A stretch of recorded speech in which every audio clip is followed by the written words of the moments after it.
कुल मिलाकर चीन ने एक मस्जिद की जगह पर एक पब्लिक टॉयलेट बना दिया और दुनिया ने अपनी आंखों पर पट्टी बांध ली। इस्लामिक स्टेट का सपना देखने वाली यह दुनिया पट्टी बांधकर बैठी हुई है। सऊदी अरब को छोड़ दिया जाए तो ईरान, मलेशिया, पाकिस्तान और टर्की जैसे देश कश्मीर से अनुच्छेद 370 हटाए जाने के मसले पर भारत की आलोचना खुलकर कर चुके हैं और अलग अलग तरीकों से ये कह चुके हैं कि भारत कश्मीर में मुसलमानों पर अत्याचार कर रहा है। कश्मीर घाटी की कुल आबादी करीब 55 लाख है और इनमें से 97% मुसलमान हैं। यानी इन इस्लामिक देशों को कश्मीर के 52 लाख मुसलमानों की तो बहुत चिंता है, लेकिन ये लोग चीन के उन 2.5 करोड़ मुसलमानों की बात नहीं करते जिन्हें अपने ही देश में खुलकर सांस लेने की आजादी नहीं है। पूरी दुनिया की 24% आबादी इस समय इस्लाम को मानती है। 24% आबादी इस्लाम को मानने वाली है पूरी दुनिया की, और इन लोगों की संख्या पूरी दुनिया में 180 करोड़ है। इनमें से ज्यादातर उन 50 देशों में रहते हैं जहां इस्लाम सबसे बड़ा धर्म माना जाता है और जो देश अपने आप को इस्लामिक देश कहते हैं, जबकि ईसाई धर्म को मानने वालों की संख्या इस समय पूरी दुनिया में लगभग 250 करोड़ है। यानी इस्लाम क्रिश्चियनिटी के बाद दूसरा सबसे बड़ा धर्म है पूरी दुनिया का। फिर भी दुनिया के 180 करोड़ मुसलमानों और 50 देश जो अपने आप को इस्लामिक देश कहते हैं कभी भी चीन को लेकर कुछ बोलते नहीं। इसके पीछे एक बहुत बड़ी वजह है जिसके बारे में आज आपको भी जानना चाहिए। इसकी पहली बड़ी वजह यह है कि ज्यादातर इस्लामिक देश चीन की ताकत से डरते हैं। यहां इनका कट्टरपंथ नहीं चलेगा, ये अच्छी तरह से जानते हैं। ये भी अपना कट्टरपन वहीं चलाते हैं जहां ये जानते हैं कि यहां हमारा काम हो जाएगा। चीन से ये डरते हैं। और दूसरी बड़ी वजह यह है कि चीन ने इनमें से कई देशों को खरीद कर अपनी जेब में रखा हुआ है, यानी पैसे से खरीद लिया है। चीन ने पाकिस्तान में 4,47,000 करोड़ रुपए का निवेश किया हुआ है। इसलिए पाकिस्तान की हिम्मत नहीं है कि चीन को कुछ कह पाए, क्योंकि वो चीन के टुकड़ों पर ही पल रहा है। 2017 में चीन ने सऊदी अरब की राजधानी रियाद के साथ 5,20,000 करोड़ रुपए की डील साइन की थी। इसी तरह ईरान में चीन 29 लाख करोड़ रुपए का निवेश करने वाला है। मलेशिया के तो कुल विदेशी प्रत्यक्ष निवेश यानी एफडीआई का 45% हिस्सा चीन से ही आता है। इतना ही नहीं, टर्की की डूबती हुई अर्थव्यवस्था को बचाने के लिए भी चीन ही आगे आ रहा है। इसलिए टर्की की भी हिम्मत नहीं है कि वो चीन से कुछ भी कह पाए। खाड़ी के देशों से तेल आयात करने के मामले में चीन पहले नंबर पर है और चीन के खिलाफ इन देशों की चुप्पी की एक बहुत बड़ी वजह यह भी है क्योंकि चीन से फिर पैसा आना बंद हो जाएगा। चीन उनका बहुत बड़ा बिजनेस पार्टनर है। दुनिया के जिन देशों ने चीन की वन बेल्ट वन रोड परियोजना का हिस्सा बनने पर सहमति जताई है उनमें से 30 इस्लामिक देश हैं, लेकिन इन सब से चीन के अत्याचारों की कहानियों को दबाने का या इसके खिलाफ चुप रहने का हक किसी को नहीं मिलता।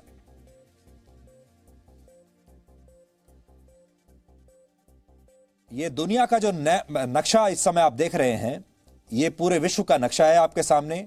इसमें जो हरे रंग से आपको दुनिया का हिस्सा और देश दिख रहे हैं, ये वो 30 इस्लामिक देश हैं जिन्होंने चीन की वन बेल्ट वन रोड परियोजना का हिस्सा बनने के लिए अपनी सहमति दे दी है। यह है इस्लामिक दुनिया और चीन के बीच का गठबंधन जो इस समय आपको इस नक्शे में दिखाई दे रहा है। और बड़ी बात यह है कि भारत ने इस परियोजना का हिस्सा बनने से इनकार कर दिया था और चीन को भारत की यह बात बहुत चुभी थी, बहुत बुरी लगी थी। शिनजियांग प्रांत के एक बड़े हिस्से को वहां के मुसलमान पूर्वी तुर्किस्तान मानते हैं और वर्ष 1949 तक यहां की 90% आबादी टर्किश मूल की थी और चीन के हान वंश के लोगों की संख्या 4% से भी वहां पर कम हुआ करती थी। लेकिन 70 वर्षों तक चले नरसंहार के बाद अब यहां की आबादी में टर्की से संबंध रखने वाली आबादी सिर्फ 55% रह गई है और हान चाइनीज लोगों की संख्या बढ़कर 45% तक हो चुकी है। यानी उन्होंने इस पूरे क्षेत्र की डेमोग्राफी को बदल दिया है, जनसंख्या को बदल दिया है। चीन ने शिनजियांग में सिर्फ वीगर मुसलमानों को ही अपना निशाना नहीं बनाया, बल्कि कजाक, किर्गी और तुर्की मूल के करीब 30 लाख मुसलमान कॉन्सेंट्रेशन कैंप्स में रखे गए हैं। शिनजियांग प्रांत में किस जगह पर चीन के लेबर कैंप्स, कॉन्सेंट्रेशन कैंप्स और जेल हैं, वो आप इस नक्शे पर देख सकते हैं। इस नक्शे पर आपको सब दिखाई दे जाएगा।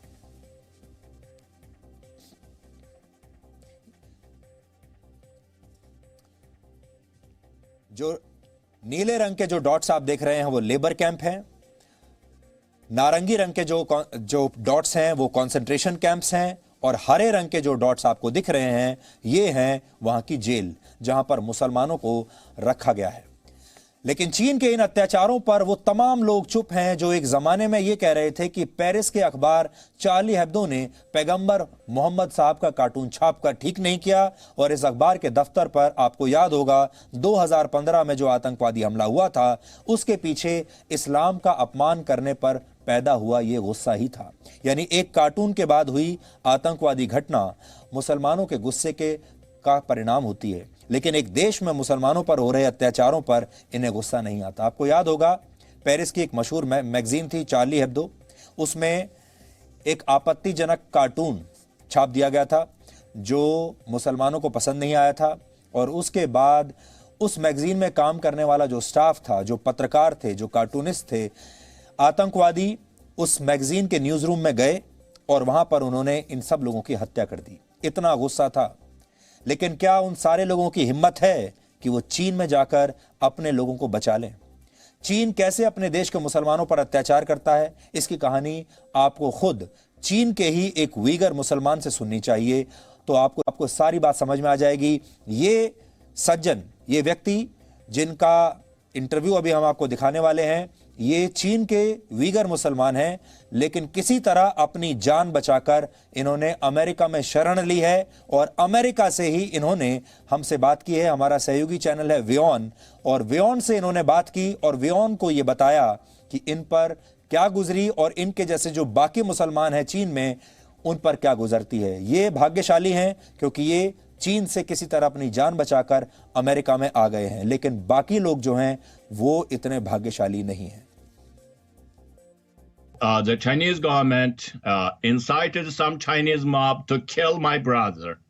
After I left 1 year, my youngest brother, he was killed. I can show you his photo. Here is his photo.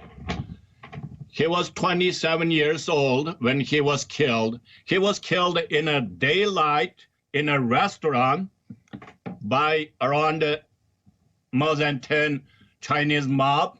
No. Inside the restaurant, all is the Chinese. No one called police. No one called the doctor immediately. My brother died on site.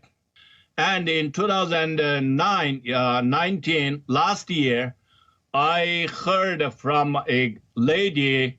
She sent me a message from Kazakhstan, and she, in the message, told me my two sisters with their husband in a concentration camp, and also their kids in that concentration camp. That was the last news I heard about my family. I don't know if they are still alive. And each time when I heard their stories, I can't think of if my sisters was that in that situation. It is very painful. तो आपने इस Uyghur मुसलमान की पूरी दुख भरी कहानी सुनी।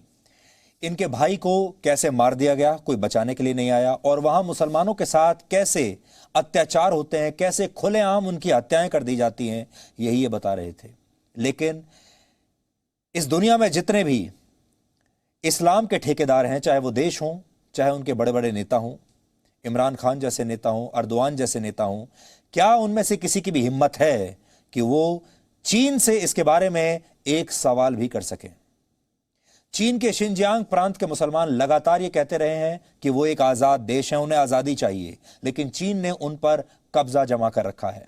पूर्व तुर्किस्तान की आज़ादी को लेकर वहां के लोग पिछले लंबे समय से संघर्ष भी कर रहे हैं, लेकिन पिछले कुछ वर्षों में चीन ने विरोध की ज्यादातर आवाज़ों को कुचल दिया है। ठीक वैसे ही जैसे चीन ने हांगकांग में लोकतंत्र की आवाज़ को दबाया, तिब्बत का दमन करके वहां अपना शासन स्थापित किया, फालून गोंग धर्म को मानने वाले लोगों की हत्याएं की और दक्षिण एशिया के कई देशों पर अतिक्रमण करने की कोशिश की।